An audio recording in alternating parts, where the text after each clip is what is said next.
Estudié en la Universidad del Valle de 1976 a 1979.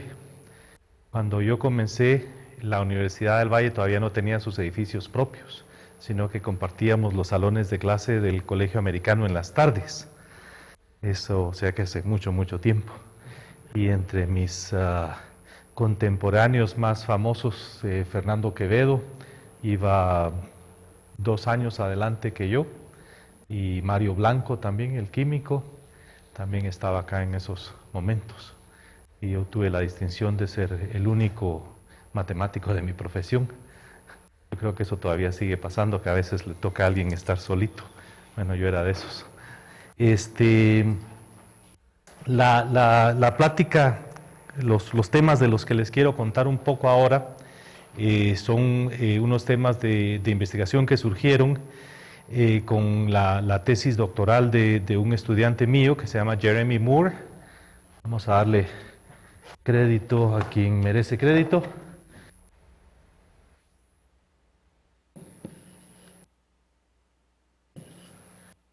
Y la pregunta, una de las razones por las que me gusta hablar de este tema es porque todo mundo debiera agarrar la idea central del tema, porque no requiere un background demasiado amplio en muchos temas complicados, sino que es solo combinar elementos a los cuales casi todo mundo que estudia matemática o física ha sido expuesto. Y esos son los 2 elementos del título de mi charla: independencia lineal y elementos invertibles.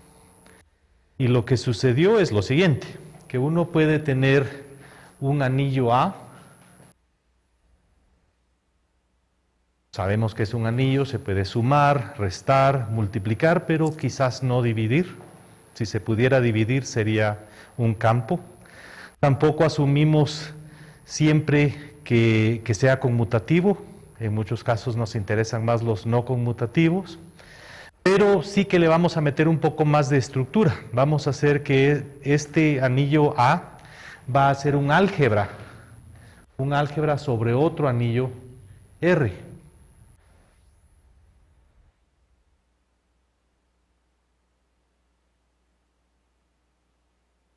Quizás si uno lo hace de ese lado, sale mejor, sí. A es un álgebra sobre el anillo R. Y lo que quiere decir eso, bueno, hay una definición un poco técnica, pero básicamente lo que quiere decir es que si R fuera un campo, por ejemplo, entonces A, además de ser un anillo por cuenta propia, es un espacio vectorial sobre R. Entonces todas las propiedades de un espacio vectorial se satisfacen, además de que los vectores usualmente no se multiplican. Entonces el álgebra es como un espacio vectorial en el cual los vectores sí que se pueden multiplicar. Pero lo que se espera es que las 2 estructuras, ya que están conviviendo, deben llevarse bien. Entonces lo que se espera es que si uno toma un escalar alfa y lo multiplica por el producto de 2 vectores, pues es razonable esperar que eso le dé a uno lo mismo que si multiplica solo el vector izquierdo por alfa, y luego este es un vector ahora, y eso se puede multiplicar con el otro vector, y como estamos pudiendo multiplicar vectores, pues se espera que nos dé lo mismo.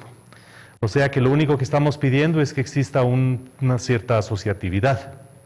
Ahora bien, aquí, por ejemplo, yo puse la R del lado derecho de la A, lo cual para los que trabajamos en cosas no conmutativas quiere decir que la estructura de espacio vectorial realmente debiera ser una estructura de módulo.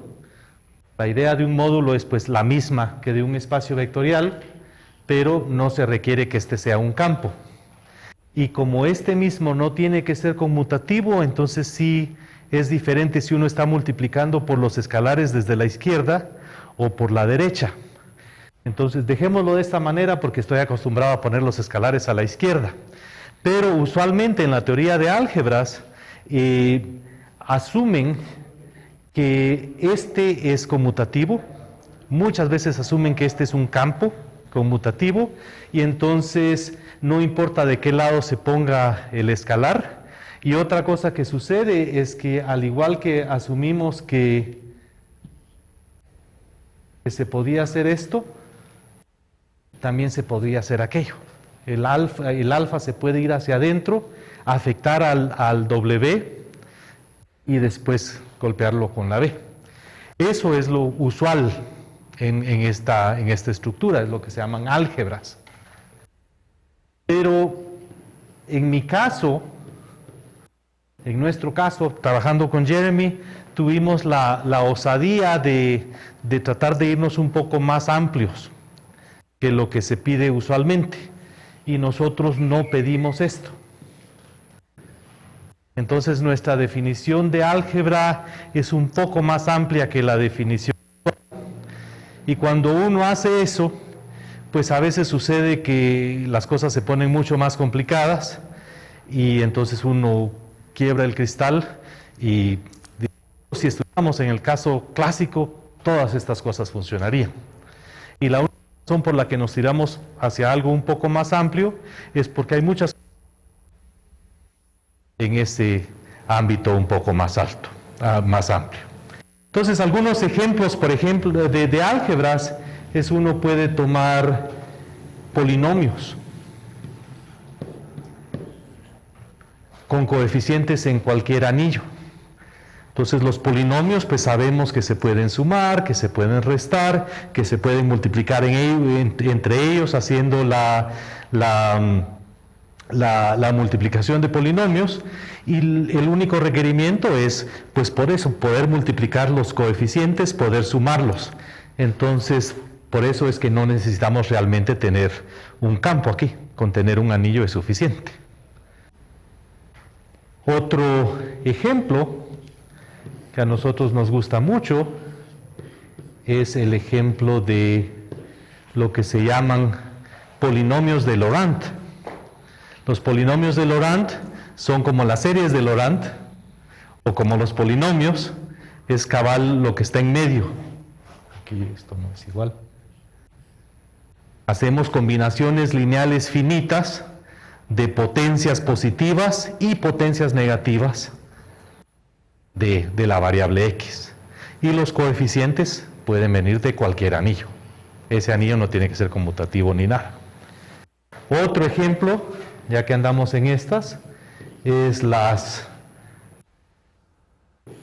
funciones racionales. Las funciones racionales es la misma noción que uno usualmente usa de funciones racionales, y aquí sí hay que tener un poco de cuidado porque usualmente es un polinomio dividido por otro polinomio, pero eso implicaría que uno puede dividir por constantes, por ejemplo, porque las constantes también son polinomios, o sea que si R no hubiera sido un campo para comenzar, me estoy metiendo aquí en algunos problemas.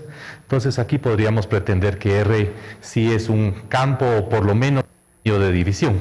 Entonces, para que vayan dando una idea de las cosas que existen, más allá todavía existen las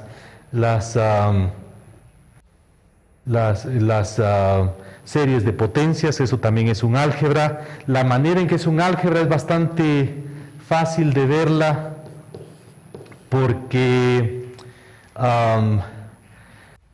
lo que está realmente sucediendo es que el anillo está contenido en el otro. Y entonces, claro que podemos pensar en estos como escalares y en estos como elementos del álgebra, y claro que si hay un producto de estos por aquellos que le da un elemento de A. O sea que esa es la manera más fácil de pensarlo.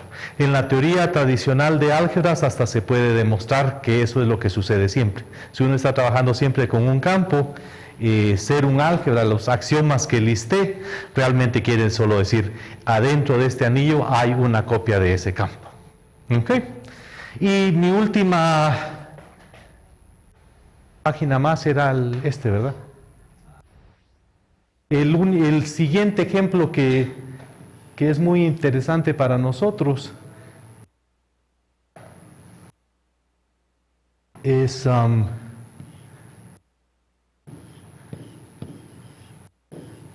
las matrices. Comience con cualquier anillo que les interese, construyan matrices n por n, y eso es un nuevo anillo. y el anillo original se puede poner en correspondencia biunívoca con las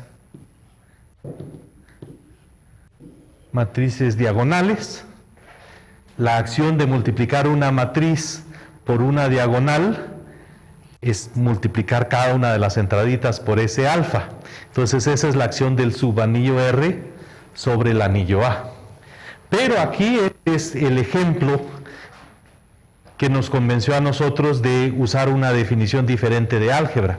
Porque aquí no es cierto que alfa por la matriz A multiplicada con la matriz B. Esto sí es cierto, que esto le da 1 alfa A B. Pero lo que no es necesariamente cierto es que nos vaya a dar esto. Y la razón por eso es que si el anillo R mismo no conmuta, multiplicar todas las entradas, por ejemplo, de A a la izquierda por alfa, no es lo mismo que multiplicar todas las entradas de A a la derecha por alfa, porque la multiplicación por alfa no es la misma. Entonces, para nosotros este es un ejemplo muy natural de un superanillo que contiene al otro anillo, y resulta que nuestros resultados funcionan muy bien en este contexto. Y si funciona bien en el contexto de matrices, pues debe uno anunciarlo, ¿no? Pero es donde nos salimos un poco de lo usual. Lo usual es no considerar a esta como un álgebra sobre R. Ahora bien, si R fuera un campo, entonces esta sí que es un álgebra sobre R y pues ese caso también funciona. Pero como les estaba diciendo, muchas cosas interesantes van a suceder para nosotros aquí. Entonces ese es el contexto. Tenemos A, es un álgebra sobre el anillo R. Vamos a pedir una cosa más. Cuando se están viendo módulos, se recuerdan que R no es un campo, es solo un anillo. Cuando se están viendo módulos se gana generalidad, pero se van a perder algunas de las cosas bonitas que suceden. Por ejemplo, cuando uno tiene un espacio vectorial V sobre un campo F, siempre tiene una base. Uno de los teoremas que uno demuestra en álgebra lineal. Siempre se tiene una base. Para demostrarlo hay que seguir el lema de Zorn, o sea que es únicamente cierto si uno cree en el axioma de escogencia. Pero lo aceptamos y sí, todo espacio vectorial tiene una base. En el caso de los anillos eso no es cierto. Uno puede coger un módulo M sobre un anillo R y no es cierto que todos tengan una base. Es muy fácil conseguir ejemplos de módulos que no tienen bases.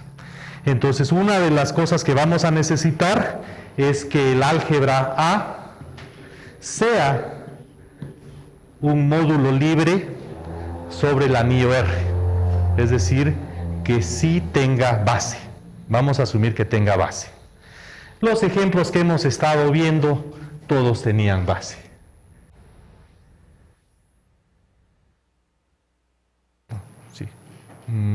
Ya. Aquí, por ejemplo, una base para esto es 1, x al cuadrado, x al cubo, etc. Cualquier polinomio es una combinación lineal de esos. Y el único polinomio igual a 0 es el que tiene los coeficientes igual a 0. Esa es la independencia lineal, casi por definición. Entonces este como módulo sobre el anillo R tiene base independiente de quién sea R. Esto es lo mismo. Estas son combinaciones lineales finitas, ya no solo de las potencias positivas de x, sino que también de las potencias negativas, pero por el mismo argumento. Aquí yo no sé por qué puse R, se me borró. Es que no se ve a menos que uno le... Aquí, bueno, aquí es un poco más complicado. Les había dicho que me había metido un poco a camisa de 11 varas por no estar asumiendo que este sea un campo. No sabemos ni siquiera si esto está muy bien definido, porque cómo estamos dividiendo por cosas que quizás no tengan inversos. Pero en el caso en que este es un campo, entonces sobre un campo todos los módulos son espacios vectoriales, tienen base, pero es un poco más difícil de entender quiénes son las bases, ¿no? Y lo mismo sucede aquí. Estas son combinaciones lineales infinitas, son series de potencias, y cuando uno tiene una combinación lineal infinita, pues sabemos que ese sería un espacio vectorial, sabemos que tiene base, pero entender ¿quiénes son las bases? Es un poco más complicado, requiere a veces una sofisticación de teoría de conjuntos. No parece que debiera ser tan complicado, pero sí se puede poner complicado. El otro amigo de las matrices, pues conocemos una base. Todas las matrices unidad, 1 en la entrada IJ, ceros en todas las partes, cualquiera es una combinación lineal de estos. ¿Ok? Entonces sí, hay muchas álgebras libres y podemos pensar en ellas, pero la cosa en la que estábamos interesados es en una combinación del hecho de que A es un anillo, pero a la vez es un espacio vectorial.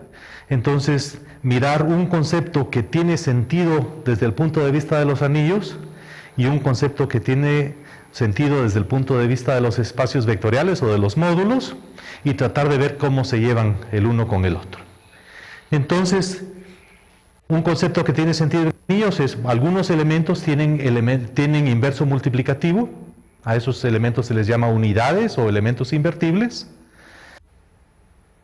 A puede tener una base o no con respecto a R, asumamos que la tiene. ¿Qué tal sería si A tuviera una base que consiste de unidades, de elementos invertibles? Que tuviera una base donde todos los elementos sean invertibles. ¿Ok? Entonces, esa es nuestra definición. Si tomo B, base para A, decimos que B es invertible si B consiste solo de unidades. ¿Ok? Y si si A tiene tal base, si A tiene base B que es invertible, decimos que A es invertible. Esa es nuestra definición. Una álgebra invertible. Una que tiene una base cuyos elementos todos tienen inversos. ¿Ok? Ejemplos. Cualquier anillo R es una álgebra sobre sí mismo. Y tiene una base cuyos elementos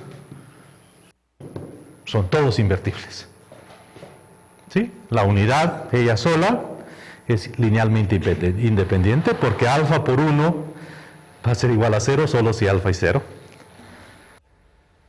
Y todo mundo es un múltiplo de 1.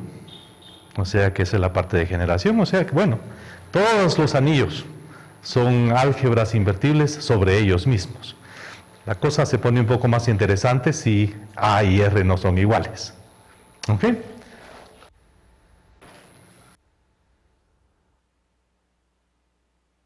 Polinomios. Una base para los polinomios es 1, x, x al cuadrado, x al cubo y así. Un número infinito de elementos. Pensemos que R es un campo para hacernos la vida fácil. ¿Qué polinomios tienen inversos? Multiplicativos.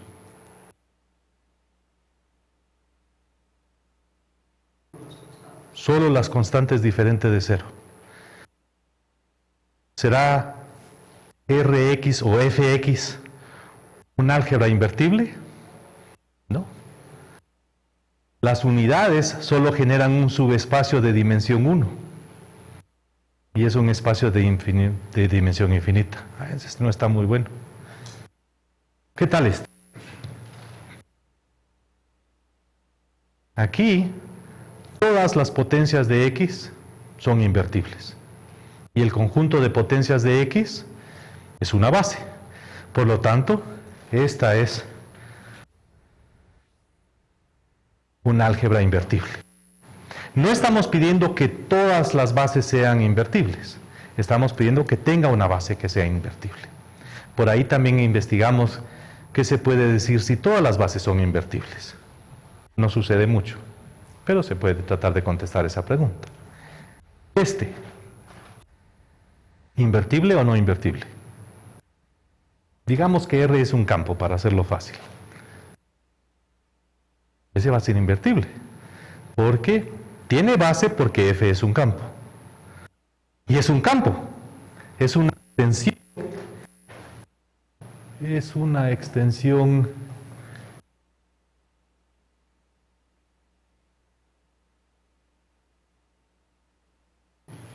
Si tenemos una extensión E de un campo F, esta es la notación usual en los cursos de álgebra moderna.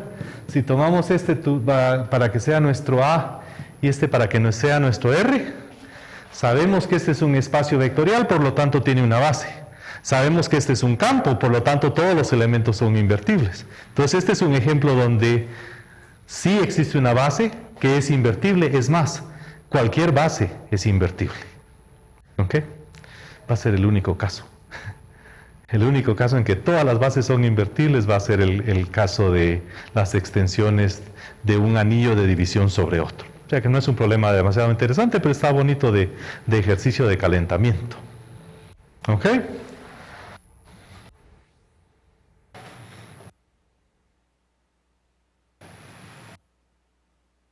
Matrices. Sobre un campo, si quieren. ¿Invertible o no invertible?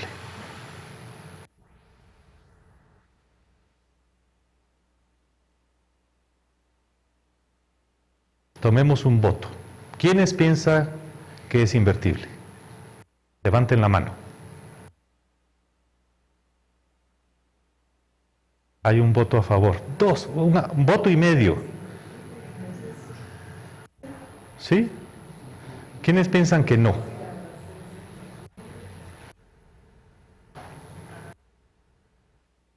Es difícil para las matrices ser invertibles, ¿no? Cuando uno se pone a ver, en el caso de los campos, solo las matrices con determinante diferente de 0. Y cuando uno ve la base que les di, la de las matrices de unidad, pues son horriblemente no invertibles, ¿no? 1 y un montón de ceros, eso tiene determinante 0. Pues resulta que ese es un álgebra invertible. Que si uno se sienta a calcular, se pueden descubrir varias bases. Ya que nos habíamos dado cuenta de que era una álgebra invertible, surgieron 2 o 3 demostraciones diferentes, porque cada quien se ponía a construirlas por su cuenta, y sí se puede hacerlo. ¿Ok? Es un poco sorprendente, pero es más sorprendente de lo que piensan, porque no es necesario que R sea un campo. R puede ser cualquier anillo, con tal de que tenga que tenga unidad. Yo siempre asumo que los anillos tienen unidad. Se puede construir una base cuyos elementos son todos invertibles. La base que se puede construir requiere matrices cuyas entradas son solo ceros y unos. Y eso ayuda mucho porque los elementos de esa base conmutan con todos los demás, porque el 0 y el 1 conmutan con todo el mundo, y entonces los elementos que se están construyendo van a conmutar con los otros elementos del anillo R. Los elementos del anillo R, se recuerdan que R no era conmutativo, pero todo mundo conmuta con 1 y conmuta con el 0, entonces no hay problema. Entonces esa fue una de nuestras sorpresas, y por eso fue que cambiamos la definición de álgebra, porque era un éxito demasiado rotundo como para no anunciarlo, solo porque la definición no nos lo permitía. Resulta que Mn de R es invertible sin importar quién es R y sin importar quién es N. ¿Okay? Unas cosas van bonitas. ¿Qué más les cuento? Bueno, les tengo una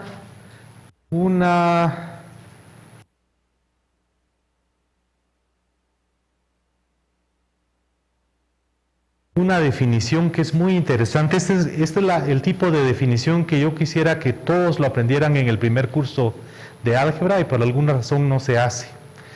Pero uno puede tomar un grupo G, conmutativo, no importa, y un anillo R.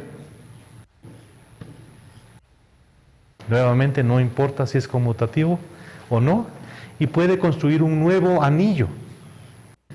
Y el anillo que se construye usualmente se denota de esta manera y se llama un grupo anillo. Grupo anillo. Group ring. Y el grupo anillo consiste de unos elementos que son una cosa un poco divertida, porque se hacen combinaciones lineales formales de los elementos del grupo. Entonces se hacen sumas, donde se toma alfas que vienen de R y Gs que vienen de G y se suman. Si el grupo G fuera finito, pues se hace cualquier combinación que uno quiera. Si el grupo G fuera infinito, pues se hacen únicamente sumas finitas. ¿Ok? Alfa G pertenece a R. Entonces se toman combinaciones lineales formales de los elementos del grupo y esos son nuestros elementos. Con el entendimiento de que vamos a tratar a G como que fuera una base. G es una base por definición. Es decir, la única manera que podemos combinar los elementos de G para que nos dé 0 es si lo golpeamos con ceros. ¿Ok? Esos son los elementos. ¿Cómo se suman? Bueno, son combinaciones lineales, se suman con términos semejantes.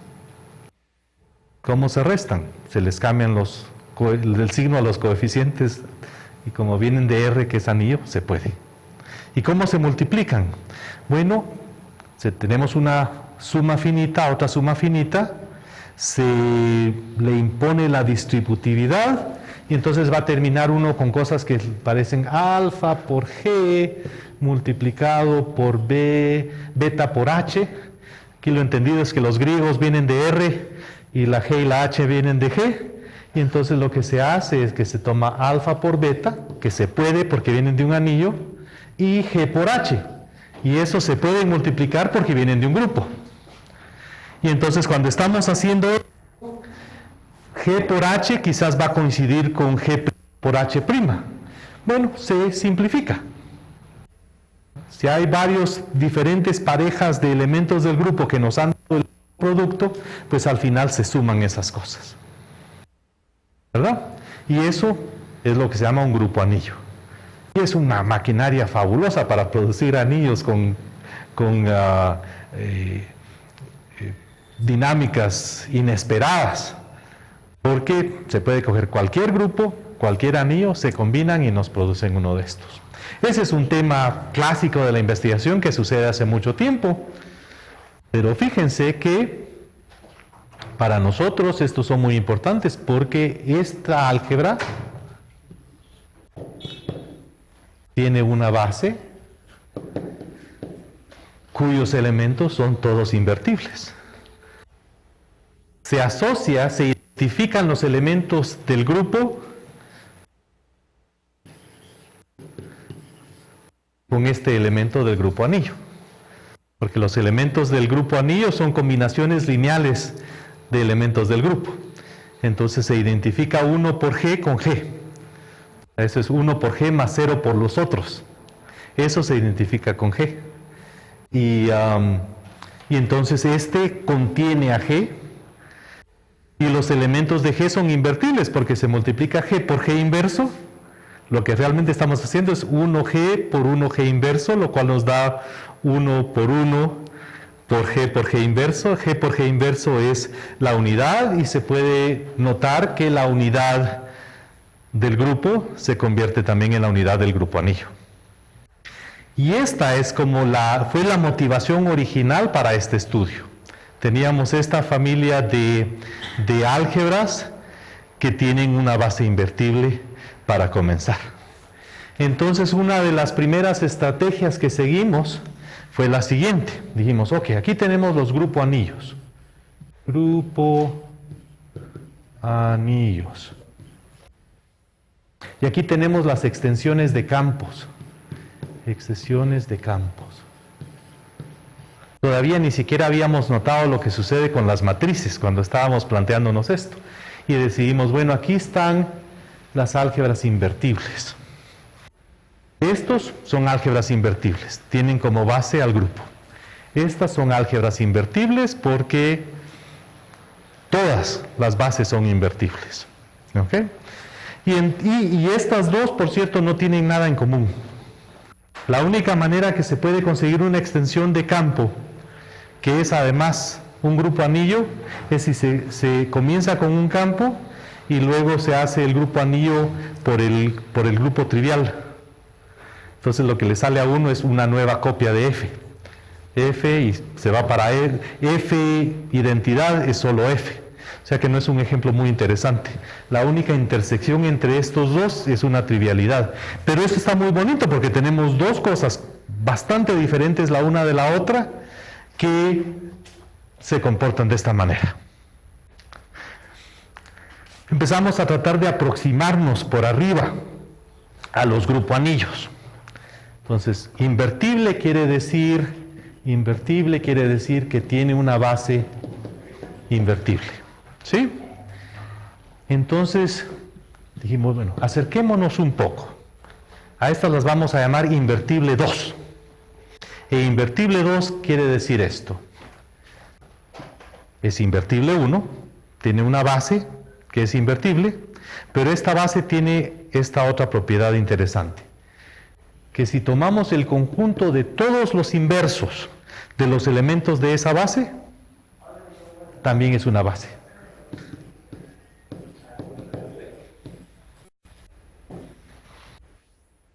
Parece razón. Tiene un montón, una base llena de elementos invertibles. ¿Qué hace uno? Les toma los inversos. La vida le da a uno limonada y uno prepara un tequilita. Le tomamos el inverso a todos y la pregunta es, ¿será que esto es una base nuevamente? Bueno, en este caso sí, porque si tomo el conjunto de todos los inversos de los elementos de un grupo, ¿qué me da? El grupo. Entonces, este es I2. Aquí muy pocos I2. ¿Okay? Los complejos sobre los reales son I2. Porque si uno toma la base 1i, les toma los inversos 1 y menos i. Los inversos de la base son también una base. ¿Okay? Pero aquí ya casi como que los vamos excluyendo. ¿Qué tal esta? I3. I3 es la siguiente. ¿Qué tal si cuando tomo los inversos me sale el mismo conjunto? Eso es lo que sucedió aquí.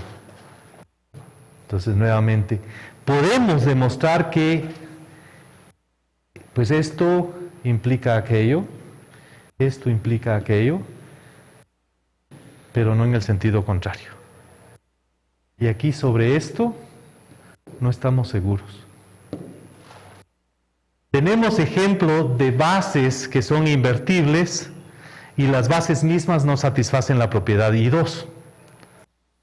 Pero no podemos garantizar, no hemos podido demostrar que ninguna base invertible sobre nuestro ejemplo satisface la propiedad I2.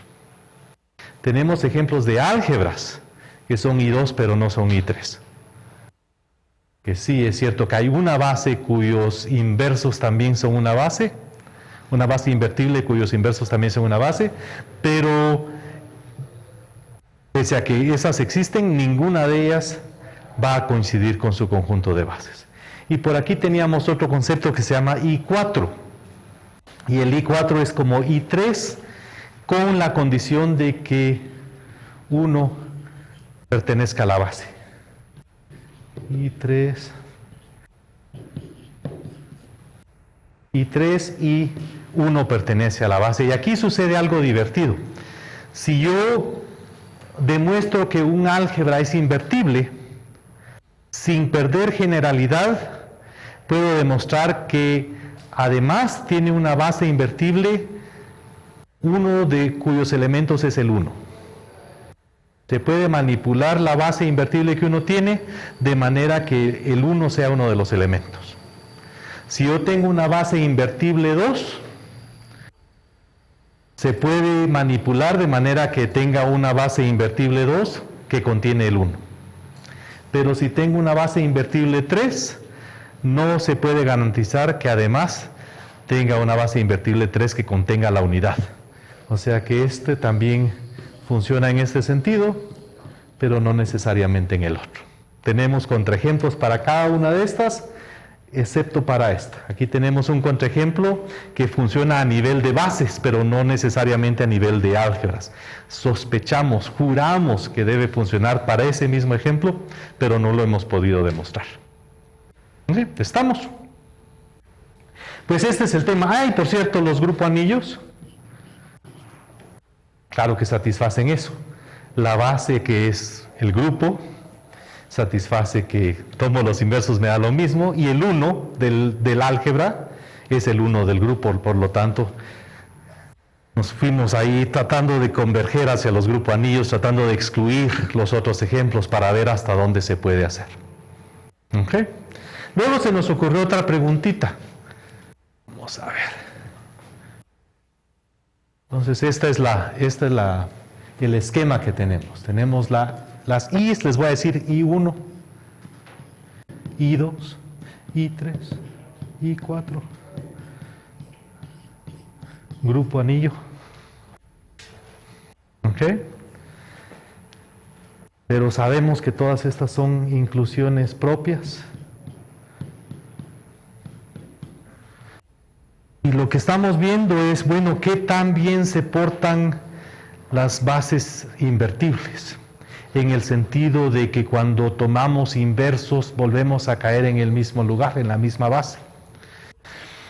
Bueno, hay que empezar a ver otras propiedades. Por ejemplo, una de las cosas bonitas de estos es que tengo una base y esa base está cerrada bajo productos. Es una base invertible, y si yo tomo dos elementos de la base y los multiplico, lo que me vuelve a dar es un elemento de la base. Es una propiedad interesante.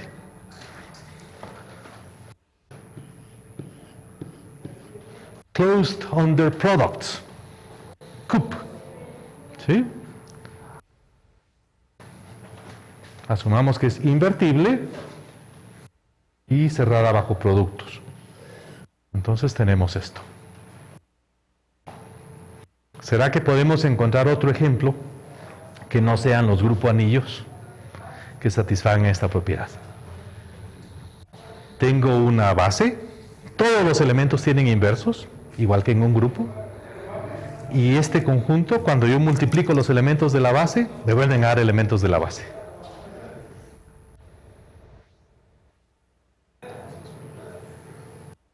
¿Será que puedo encontrar algo que no sea un grupo anillo, o será que solo los grupos anillos tienen esta propiedad? Tomemos votos otra vez. ¿Quién piensa que solo los grupos anillos? No sean tímidos, no les vamos a contar a nadie. No es como que lo están grabando ni nada. Resulta que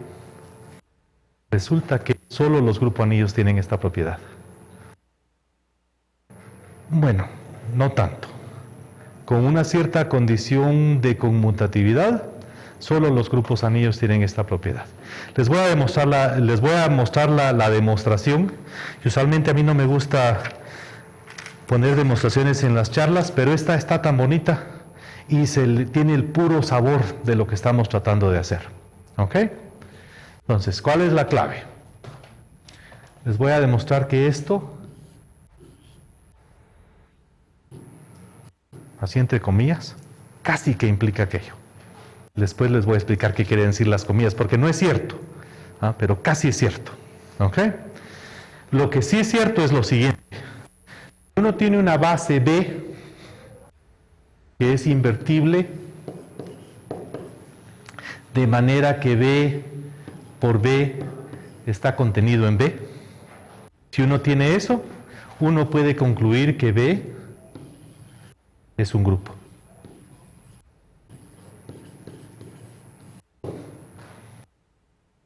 ¿Ok? Es muy tentador pensar, eso es trivial.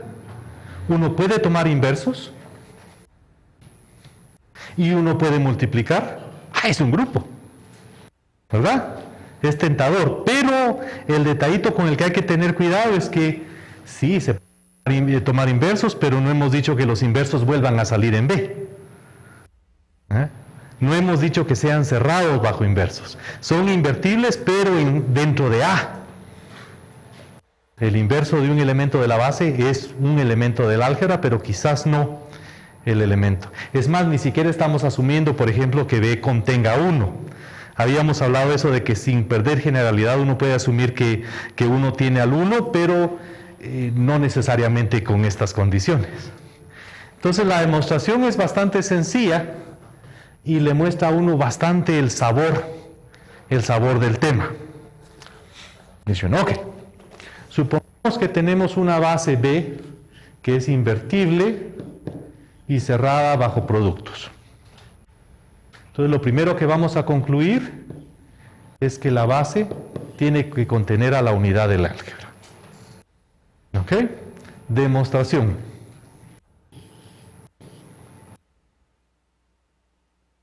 Demostración. Bueno, ¿qué hace uno? Dice, bueno, tengo que demostrar que contiene la unidad. Para que pueda ser grupo tiene que tener una unidad. Tomamos la unidad. Aquí está la unidad. Es un elemento de mi álgebra. Mi álgebra tiene una base, B. Entonces, puedo escribir 1 como una combinación de elementos de la base.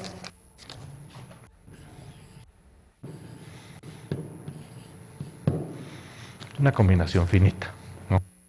Bien. Tome un elemento, cualquier elemento de la base, arbitrario. Sea B un elemento de B. Multipliquemos esta expresión por B. Entonces me da B es igual a la suma de alfa I de I B. Uso la propiedad de asociatividad que es parte de mi definición de álgebra y eso es lo que tengo.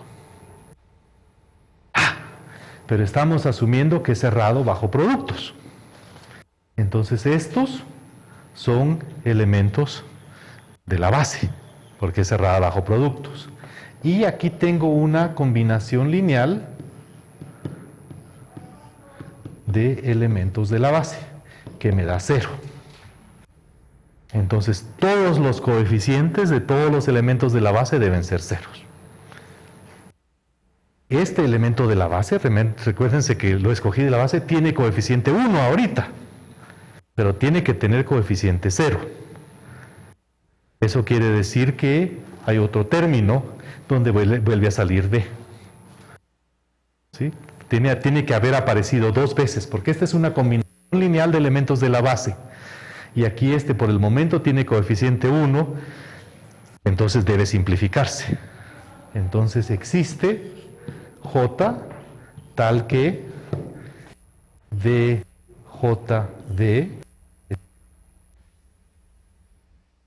¿verdad? El alfa J tiene que ser 1 para que el 1 y el menos 1 se cancelen.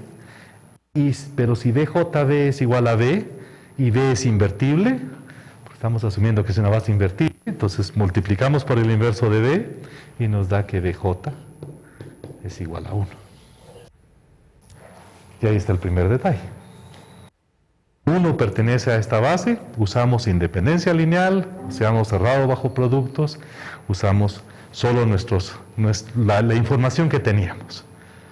¿Ok? Y estaba tentado a mostrarles los 2 pedazos de la pieza, pero el siguiente argumento es, tenemos que demostrar, lo que nos hace falta es que si tomo un elemento de la base, sabemos que tiene inverso, pero tenemos que demostrar que el inverso está también en la base. Entonces, ¿qué hacemos? Tomamos al elemento de la base, calculamos su inverso, perdimos control. Tenemos B inverso. ¿Qué hacemos con él? Bueno, lo escribimos como una combinación lineal de elementos de la base. Muy bien. Y ahora, bueno, multipliquemos por B. Nos da una combinación lineal que da 1. Y luego jugamos con eso y vamos a concluir que de los elementos la base, va a haber uno y solo uno que tiene coeficiente 1, por el hecho de que uno ya estaba en la base.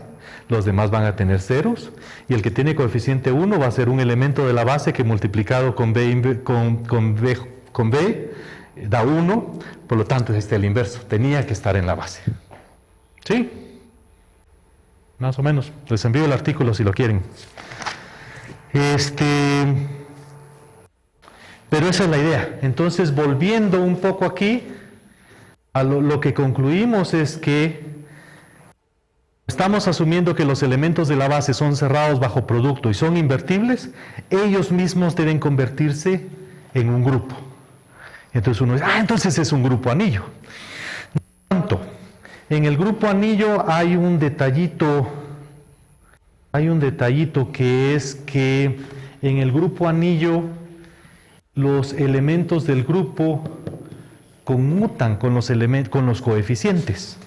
La manera en que los hemos estado describiendo, cuando les dije parte de la definición era que alfa por G y beta por H nos daba alfa por beta G por H.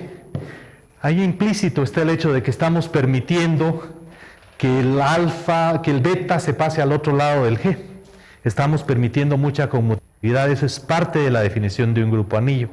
Hay un par de modificaciones de lo que es el grupo anillo. Hay uno que se llama skewed grupo anillo y otro que se llama twisted grupo anillo, y las modificaciones que le hacen son las siguientes. Una de las modificaciones es que, no recuerdo cuál es skewed y cuál es twisted, pero hay una donde lo que se permite es que si uno quiere multiplicar G por alfa, la definición original es que tenemos combinaciones lineales a la izquierda. Si uno quiere multiplicar con alfa a la derecha, le debiera volver a salir en términos del mismo G. Múltiplos escalares de un elemento de la base por la derecha se convierten en múltiplos escalares del mismo elemento. No se cambia la dirección. Los elementos de una base son vectores, tienen una dirección. Si los multiplico a la izquierda, sabemos que no se cambia la dirección, eso es álgebra lineal. Si los multiplico a la derecha, posiblemente ellos pudieran darse vuelta. Entonces la condición aquí es no se pueden dar vuelta, pero quizás si lo multipliqué por 3 a la derecha, es como multiplicarlo por 2 a la izquierda. Esa es la falta, y entonces lo que pasa es que hay automorfismo en el anillo R. Este quería ser sigma, pero no contribuyó a la electrónica. Sigma de alfa. Se pueden pasar los términos de un lado para el otro, pero a través de un automorfismo. Esto creo que es el skewed. Y eso pues también da otro nivel de posibilidades, donde sí es cierto que se tiene una base, la base es un grupo, o sea que tenemos un álgebra invertible, pero no es un grupo anillo, es un skewed grupo anillo. ¿Ok? Y luego están los twisted, y los twisted lo que sucede es lo siguiente. Desde un punto de vista filosófico, lo que estamos hablando puede estar muy bonito, a nosotros nos parece bonito, pero desde un punto de vista del álgebra lineal uno dice, ok, tenemos una base. Las bases, ¿qué son? Direcciones, vectores en diferentes direcciones. Y cuando decimos que multiplicamos dos vectores de la base y nos da otro vector de la base, realmente eso no es tan importante. Lo que deberá ser importante es que cuando yo multiplico un vector de la base con otro vector de la base, el producto esté en la dirección de un vector de la base. Esa es la otra condición. Y entonces lo que se necesita es que D, un vector, por W, otro vector, sea un múltiplo escalar de un tercer vector. ¿Ok? Y eso es lo que se convierte en los twisted. Cuando se combinan, todos los grupos anillos son skewed. Se puede tomar el automorfismo que sea la identidad. Todos los twisted, todos los grupos anillos son twisted, donde se toma el escalar igual a 1.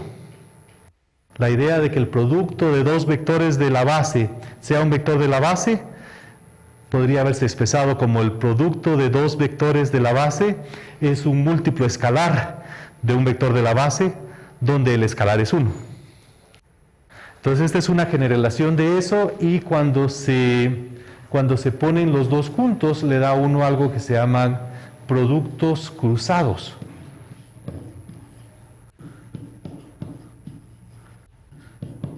Y un producto cruzado viene siendo como un grupo anillo donde se le pone un poco de skew y un poco de twisted, y es un despelote. Es decir, los escalares pueden pasarse de un lado para el otro, pero no sin deformarse un poco. Los elementos del grupo pueden multiplicarse, no es un grupo, pero los elementos pueden multiplicarse, y en lugar de que le vuelva a dar a uno el producto que le correspondía de acuerdo con el grupo, le queda un múltiplo escalar de lo que le hubiera producido. Entonces esto es lo más general que hay. Y aquí abajito entonces están los grupo anillos, y aquí están los cross products. ¿Okay? Y una de las cosas que yo les había mencionado que eran muy interesantes sobre esto es que aquí estaban los grupos anillos y su intersección con las extensiones de campos era trivial. Es decir, aquí debería haber puesto F sobre F, ese es ambos. Pero aparte de eso, ninguna es interesante. Pero los cross products sí tienen algunas extensiones en común. Este es un área muy tradicional, y lo que nos sucedió a nosotros con esta investigación es que descubrimos que esto realmente no nos da un grupo anillo, lo que nos da es un cross product. Siempre nos da un grupo, pero dependiendo de cómo se relaciona esa base a los coeficientes en cuanto a conmutatividad, puede haber un poco de skewing, y dependiendo de que realmente el producto nos esté dando una respuesta nuevamente en la base o en la dirección de un elemento de la base. Entonces nos da un poco de twisting, y al final lo que sí conseguimos fue un sí, solo sí, pero entre cross product y tener una base invertible cerrada bajo productos. Yo creo que se me va terminando el tiempo, ya Michael hasta se huyó. Pues estaba comentando que tenemos, por ejemplo, esta pregunta aquí, si invertible e invertible 2 son realmente equivalentes. No está completamente determinado. El último detallito que les quiero comentar es que el resultado aquel que les decía tan interesante de que no importa qué anillo yo comience con él y luego saco matrices, esta va a ser un álgebra invertible sobre el anillo R, logramos extenderlo bastante. Cojo cualquier álgebra A sobre cualquier anillo R y tomo las matrices n por n con n mayor o igual a 2, y esto va a ser invertible sobre R. No podíamos esperar que funcionara para las matrices 1 por 1, porque eso lo que nos vuelve a dar es otra copia de A. Y hay A's que son invertibles y hay A's que no son invertibles. Pero lo que esto me está diciendo, las matrices se comportan tan bien que si yo comienzo con un álgebra mala, en el sentido de que no es invertible, comienzo, digamos, con polinomios sobre cualquier campo. Sabemos que no es invertible. Este fue el ejemplo aquel donde las únicas unidades de este anillo son las constantes. Pero si me tiro a las matrices 2 por 2, esto se convierte en un álgebra invertible. O sea que las matrices son muy bonitas. Y lo que necesitamos aquí es dos cosas. Primero, que A sobre R sea libre, que tenga base. Habíamos comentado que esto no es siempre el caso. Que la base contenga la unidad. Y como a lo largo de nuestra investigación, cada vez que encontramos el I1, el I2, el I3, y casi siempre podíamos concluir, bueno, si tenemos una de esas, también podemos concluir o asumir sin perder generalidad que el 1 está allí. Aquí era muy tentador pensar, bueno, si yo tomo cualquier álgebra libre sobre un anillo R, eso quiere decir que existe una base, no estoy pidiendo una base invertible, tiene una base. Puedo concluir que además tengo una base con 1. En el caso de un campo es cierto. En el caso de que R es un campo, si yo cojo cualquier vector, va a haber una base que lo contiene. Pero en el caso de los anillos es más difícil. Y esta es una pregunta tan fácil de expresar y no le sabemos la respuesta. Hay veces que doy una charla parecida en congresos de investigación y la gente quizás no se interesa demasiado en lo que he contado, pero cuando llega a este punto digo, bueno, aquí tengo que asumir que esto es libre y que tiene una base que contiene 1, y todo el mundo se pone a pensar, pero si tienes una base deberás tener una que contiene al 1, pero no lo sabemos a ciencia cierta. Y hasta el momento han habido gentes muy inteligentes en la audiencia y no han logrado determinarlo. Son aquellas preguntas que son muy naturales, pero que quizás por falta de contexto a nadie se le habían ocurrido. Y entonces estamos en esas. Se me habían ocurrido unas cosas más que les quería contar, pero no quiero abusar del tiempo porque yo creo que ya vamos llegando.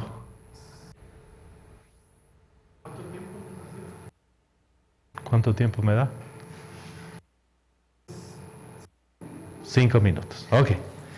La última cosa que les quería contar era, bueno, 2 cosas. Primero que estuve asesorándole la tesis a un chico de la San Carlos, a Hugo Alan García, sobre grupos anillo. Y porque lo que pasa es que cuando me pidió aquel que si le asesoraba algo, le dije, bueno, quiero asesorarte algo en lo que yo estoy pensando ahorita, y estaba pensando en grupos anillo.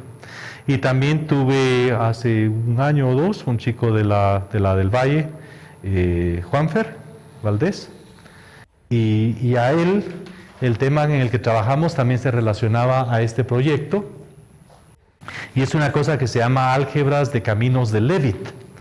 No sé, quizás alguno de ustedes tuvo que escuchar a Juanfer cuando él estaba hablando de esas cosas. Y es una construcción un poco misteriosa al principio, porque lo que hace uno es que coge un grafo no necesariamente finito, pero usualmente finito, y entonces cuando uno tiene un grafo de estos, usualmente puede construir lo que se llama el álgebra de caminos. El álgebra de caminos de Leavitt no es un álgebra de caminos. Aunque el nombre pareciera que implica eso, no es cierto. Un álgebra de caminos de Leavitt es siempre un cociente de un álgebra de caminos. En un álgebra de caminos lo que se hace es que se hacen todos los senderos posibles, luego se hacen combinaciones lineales de ellos, y luego formalmente se usa una distribuidad de manera que si uno tiene un camino y luego hay otro, pues se concatenan y hay un camino más largo. Y es así, o sea que es casi como la multiplicación en el grupo anillo, pero en lugar de que las combinaciones lineales sean de elementos de un grupo, las combinaciones lineales son de caminos. Y entonces hay 2 posibilidades, que estoy tratando de multiplicar una cosa que termina aquí con otra que comienza allí, y entonces el producto me da un camino más largo. La otra posibilidad es que estoy multiplicando algo que termina aquí con algo que comienza en otro lado, en cuyo caso el producto es 0. Y esos son los que son las álgebras de caminos. Pero en las álgebras de Leavitt se le agregan unos caminos que les llaman caminos fantasmas. A cada flecha se le agrega una flecha fantasma, y las flechas fantasmas van en el sentido opuesto. Y luego se hacen las álgebras de camino y se les corta unas identidades. Y con las identidades que se les cortan, los resultados que aparecen son bastante misteriosos y sorprendentes. Es un tema muy bonito. Si no escucharon a Juanfer, se perdieron de algo bueno. Por ejemplo, si yo comienzo con este grafo, una flechita, tiene 2 vértices y una sola flechita, le agregamos el fantasma, Y al final lo que resulta siendo aquí, cuando hago el álgebra de Leavitt, son matrices 2 por 2. Y esto es de donde quiera que yo estaba usando los coeficientes. Los coeficientes también pueden venir de un anillo. Y si en lugar de comenzar con esta, lo hago con 3 vértices y 2 flechas, entonces me salen las matrices 3 por 3. ¿Okay? Esto no va a tener ningún sentido para ustedes sin ver las identidades, pero esto sucede. Y si me tiro con n vértices, me salen las matrices n por n. ¿Okay? Y ahorita lo que deben estar pensando ustedes es, entonces las álgebras de Leavitt son invertibles. Y esta es otra álgebra de Leavitt muy bonita. Solo un loop, un solo vértice y un loop. Y cuando uno calcula, lo que le sale es los polinomios de Laurent, que también son invertibles. Y entonces después hace uno lo mismo, pero le pone más pétalos. Con n pétalos se llama una rosa de n pétalos. Y si uno lo hace, sale una cosa bien complicada, que es la razón de la existencia de las álgebras de Leavitt, porque se pueden proponer unas álgebras que satisfacen que ellas son isomorfas como espacio vectorial a n copias. Estos son ejemplos de álgebras donde la noción de dimensión se pierde. Fracasan en tener el número de base invariante. Puede tener una base con un solo elemento y otra base con n elementos. En el álgebra lineal eso no es posible. Cuando se está trabajando sobre los campos, la dimensión es la dimensión. Pero aquí se pierde el número de base invariante y entonces se puede tener una base con un elemento y otra base con 2 elementos. Sí se puede. ¿Quieren ejemplos? Hagan n pétalos, construyan el álgebra de Leavitt y esto funciona. Y entonces uno dice, eso sí que está bien raro. Estas muy civilizadas. Estas me salieron matricitas, esta me salieron unos polinomios de Leavitt, todo era invertible, pero esta sí está muy complicada.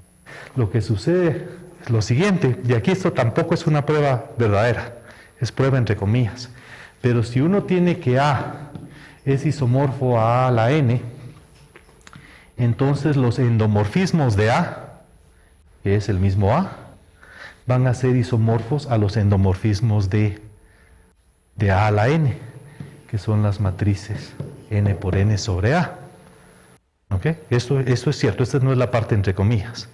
Y entonces aquí dice uno, entonces si tomo una álgebra de estas, esto va a ser cierto. Pero estas, si n es mayor o igual que 2, estas van a ser invertibles. Por lo tanto, este es invertible.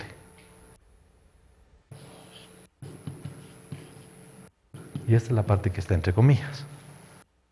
¿Okay? Pero se recuerdan que las matrices n por n con n mayor o igual que 2 hacen que las álgebras sean invertibles sobre R. Y ahí es donde está el detallito que hace falta, porque este es un isomorfismo, pero quizás no preserva la estructura de módulo sobre R. Pero la cuestión es que estas son las que me están saliendo en las álgebras de Leavitt con n pétalos. Podemos demostrar independientemente de que estas son álgebras invertibles, y entonces para esas alturas estábamos súper tentados de que todas eran invertibles, y el último detallito fue que no todas son invertibles. Resulta que si uno hace esto, le da una álgebra que se llama álgebra de Toeplitz, y esa no es invertible. Y tengo otro estudiante de doctorado que todavía no ha terminado, y está trabajando precisamente en esto, y según me dice él ya demostró dónde está la línea divisoria entre qué álgebras de Leavitt son invertibles y cuáles no lo son. Pero todavía tengo que darle el visto bueno. Pero ahora sí ya se me terminó el tiempo, o sea que muchas gracias por su paciencia.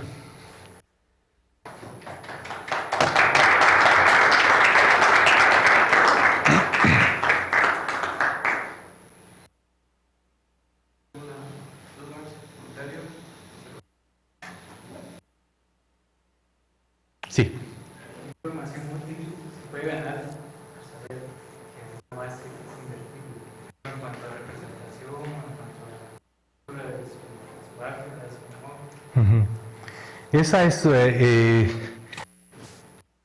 el principal problema filosófico con nuestro estudio, es ese, que normalmente lo que uno desea es que tiene aquí una familia, por ejemplo, los grupoanillos. Y uno las estudia y dice, bueno, tenemos esta propiedad, esta otra propiedad, la siguiente. Y si uno tiene una familia un poco más grande, entonces dice uno, bueno, quizás algunas de las propiedades que tenemos aquí todavía las podremos tener allá arriba con unas hipótesis más débiles. Pero el problema que nosotros encontramos desde un principio fue que teníamos las extensiones aquí también, y estas dos, las propiedades que tienen en común son muy pocas. Porque si hay una propiedad que es satisfecha por estas y por aquellas, no puede ser una propiedad demasiado fuerte, porque las dos clases son muy diferentes la una de la otra. Entonces, sería bonito tener un teorema que le diga a uno, si usted tiene un álgebra invertible, lo siguiente es cierto. Pero no es muy probable que se pueda encontrar tal cosa, porque entonces esto sería una propiedad que estos dos tienen en común, y la colección esta es tan grande que es poco probable que tengan mucho en común. Entonces, cuando nos dimos cuenta de que esa iba a ser la situación, lo que decidimos hacer es, bueno, nuevamente tenemos la gran colección ahora de álgebras invertibles, y aquí tenemos, por ejemplo, estas que nos interesan, las extensiones, tenemos los cross products que también nos interesan, y entonces lo que estamos tratando de ver es cómo podemos caracterizar alguna de estas familias como ser invertibles más algo. ¿A qué otra propiedad se les puede pedir de manera que esto salga? Entonces, con esa filosofía, por ejemplo, el resultado ese de que si tiene una base invertible que es cerrada bajo productos, entonces lo que le está saliendo es un cross product. ¿Y qué tipo de cross product? Depende de cómo se relacionan específicamente los elementos con los coeficientes, etcétera. Nos dio la oportunidad de tomar un tema clásico y atacarlo desde una perspectiva nueva, y ahí sí con la esperanza de que quizás, ya sea que se simplifica la teoría, por ejemplo la explicación de los cross products, que yo se las di muy machacada, pero cuando uno la ve en un libro es muy complicada, muy técnica, porque tienen que explicar los automorfismos y la asignación de coeficientes para los productos, etc. Es una descripción muy complicada que no dan ganas de leerla, y nosotros sentimos que la nuestra, pues así da ganas de leerla.